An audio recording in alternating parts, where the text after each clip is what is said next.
اور اب بقیہ خبروں میں سب سے پہلے ملاحظہ کیجیے کینیڈا سے مجلس انصار اللہ کے اجتماع پر ایک رپورٹ۔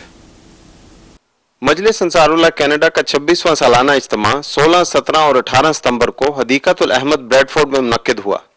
یہ جماعت احمدیہ کینیڈا کے لیے ایک تاریخی تقریب تھی کیونکہ حدیقہ احمد کی یہ سب سے بڑی اور پہلی جماعتی تقریب تھی۔ حدیقہ احمد مسجد بیت الاسلام سے 35 کلومیٹر شمال میں واقع ہے۔ جمعہ 16 ستمبر کی صبح کو انصار مختلف مجالس سے اجتماع میں شمولیت کے لیے سائیکلوں پر سوار ہوئے۔ اس سفر میں سائیکل سوار چھوٹی سڑکوں، قصبوں، کھیتوں اور باغوں میں سے گزرے۔ ان کے علاوہ انصار کی بھاری تعداد اپنی گاڑیوں اور بسوں پر آئی۔ جمعے کی رات کو مجلس انصار اللہ کینیڈا کی شورا کا پہلا اجلاس ہوا۔ اس سال شورا کی خصوصیت صدر مجلس اور نائب صدر صف دوم کے انتخابات تھے۔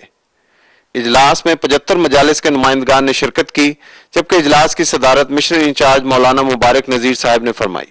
ہفتے کے دن کا آغاز افتتاحی اجلاس سے ہوا۔ تلاوت اور نظم کے بعد صدر صاحب انصار اللہ شفقت محمود صاحب نے عہد انصار سب کے ساتھ دہرایا۔ مشنری انچارج مولانا مبارک نذیر صاحب نے افتتاحی خطاب فرمایا۔ اس کے بعد علمی مقابلہ جات شروع ہوئے۔ ان میں تلاوت قرآن کریم، نظم اور تقاریری مقابلہ جات شامل تھے۔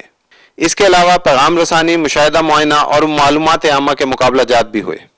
جسمانی مقابلہ جات میں والی بال، کلائی پکڑنا، رنگ پھینکنا، رسا کشی کے مقابلہ جات شامل تھے۔